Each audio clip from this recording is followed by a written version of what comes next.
Great way to start the day. It was cold enough that Fred lit the fire this morning. Was it not just a week ago? It was 30 Celsius, but have hot wood stove. Might as well use it. Gonna start breakfast and then get this day going. Good morning. We are cooking today. So now that Fred's back to work, I need to make sure he's got some, tasty and some more healthy options in his lunch bag.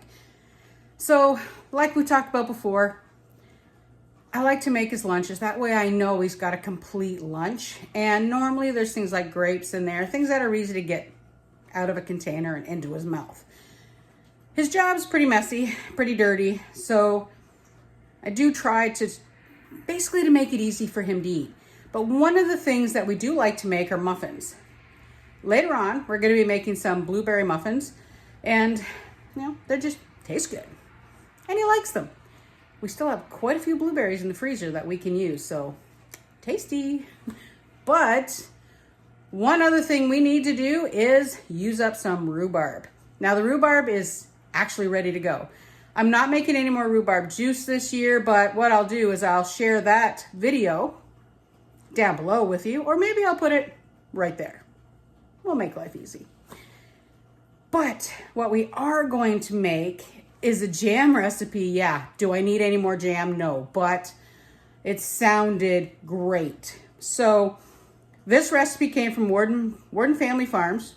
Warden Family Farms? Oh my gosh, right now the memory is gone. I'll link it down below for the recipe. Ridiculously easy recipe. And it's a no-cook recipe. Sorry, no pectin recipe. Long cook, which are the jams that I like. It's actually called rhubarb marmalade. It is 3 ingredients. So let's get to work. First things first. 6 cups, guys. 6 cups of chopped up rhubarb. Now, some of this rhubarb is in bigger pieces, as you've noticed. Let me see. So some of it's really big, some of it's really little. I just put it in the food processor. I wanted to make my life easy. After that, it is 2 large oranges. Now, these are Cara oranges. They're just a type of navel orange. So it is rind, flesh, and skin. Everything. I'm going to go put these through the food processor after I give them a little bit of a wash. And then we're going to add them in, and then we're going to add the sugar. Yeah, you guys are going to have one of those sugar shock moments again. Sorry.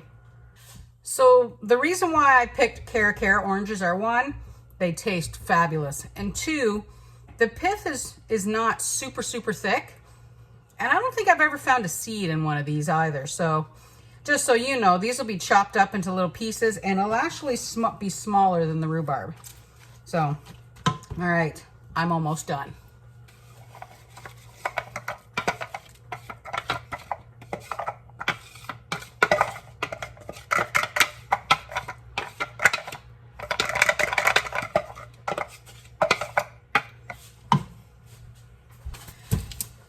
There we go.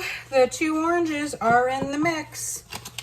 Now, you don't need to actually add extra lemon juice to this one because, as we talked about before, pectin is what makes a jam thick.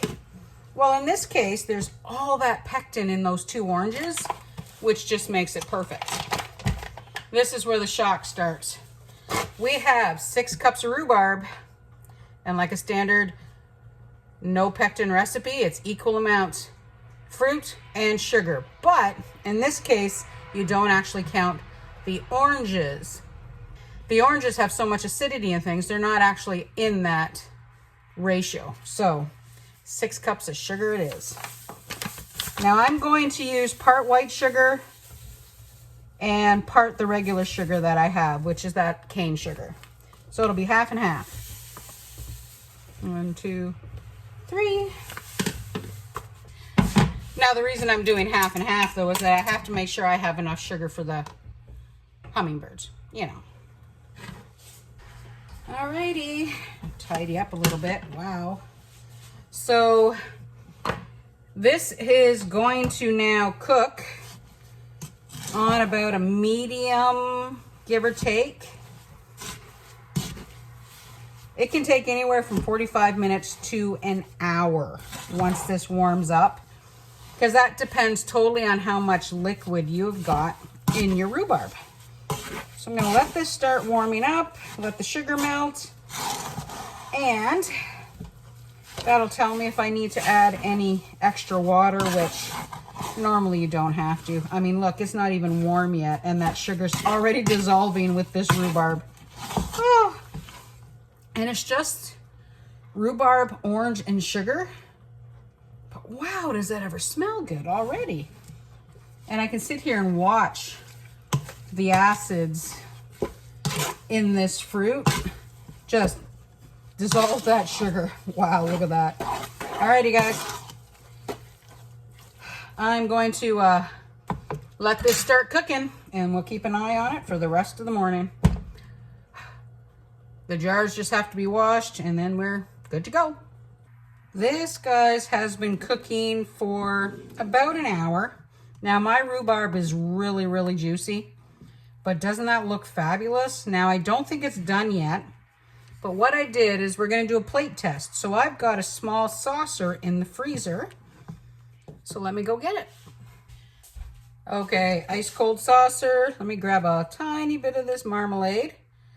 And we're going to put it on there. Now, see how pretty runny it is at the moment? So basically, when this gets nice and cold, you should be able to put your finger through it, and it should not close back up like that. So I'm going to let this sit for a few minutes, see if it gets any better, and then I'm just going to clean this off and put it back in the freezer. But it is almost there. Not too bad. It's coming together slowly. I can tell you though, because I'm not going to lie, I just looked at my finger. I am going to tell you though that this as a marmalade is not nearly as pithy as the actual marmalade that we made. But that marmalade, the longer it sits, the better it's getting. All right, I'm going to let this simmer on for a little more time, and then we'll try it again in about another 15 minutes. It is amazing how different this feels just giving that extra 15 minutes. Wow. All right. It even looks different. Look at that. Now it's still a little drippy. Well, this getting, ooh, it's thickening up a lot faster though. Almost there. All right. Ooh, well, jars are out. Set the lid back on there to keep the water hot. So the jars are done. They're all clean. They've been in the heat, in the water bath canner, warming up. So now we're just going to can it up. I can tell you this smells wonderful.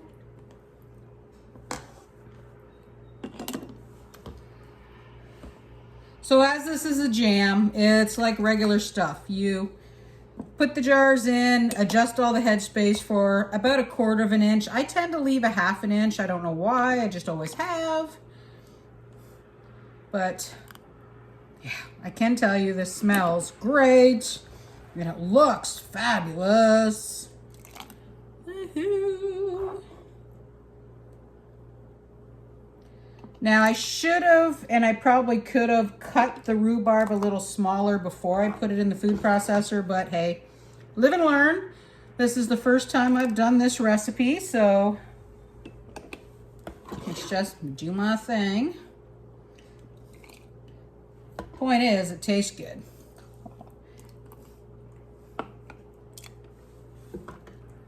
Now there's definitely a lot more jam than these 7 little jars, but that's okay. I have a couple of freezer jam jars that I can use for the rest. Whether it makes it in the freezer is a whole other story, because this stuff tastes so good. I just might use this and not put any in the freezer. Oh, doesn't that look good? All right. Let me get my cloth and we'll clean these up. Alrighty, jars are in. I'm gonna put the lid on and get these going. So I had enough for one, canner's beeping. Anyway, I had enough for one freezer jar and enough for the fridge. But I'm telling you now, yeah, you don't want to make this. Seriously, you don't. Just telling you, you won't want to make it.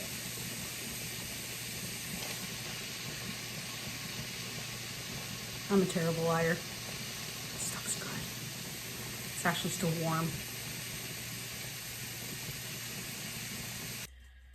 Well, the jam is done and it's muffin time. So I'm gonna make the topping first. So this is that same kind of muffin that we were making last year. So basically it's a plain blueberry muffin with the crumble topping on it. Nice and easy. Okay. So 1/2 cup of sugar.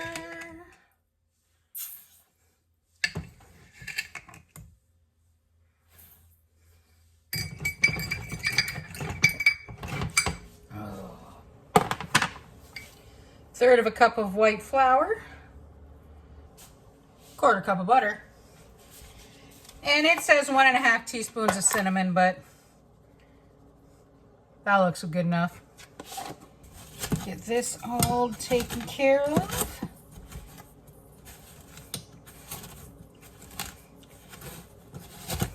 Crumble's done. I'm gonna set this in the fridge so it stays cold and clean my mess up. All right, so we are going to put 1½ cups of flour. This is a really easy recipe, by the way. I mean, ridiculously easy. So, it actually makes 8 large muffins, but in our case, I'm gonna try and get 12 smaller muffins out of it. 1½ cups of flour, 3/4 of a cup of sugar. Well, that's another reason why I'm really missing the GoPro. I ran out of room. I had to go clear stuff off. So let me recap. I have got 1½ cups of flour. Well, I'm not exactly sure how much of this you guys saw, but I made the batter and now I'm adding a cup of blueberries to the batter. Maybe a little bit more. There we go. All right. A few more. I tell you, when it comes to the memory on this phone, you really don't realize how much you miss a GoPro until you break one. Anyway, now the recipe says fresh blueberries. I'm just using the frozen ones. It works for me. There we go. Batter is ready. The whole stovetop's a mess. Ah. Okay, let's scoop. Now I'm hoping that I have enough for all 12. I'm not putting a lot in all of these, but it'll work out to be about that.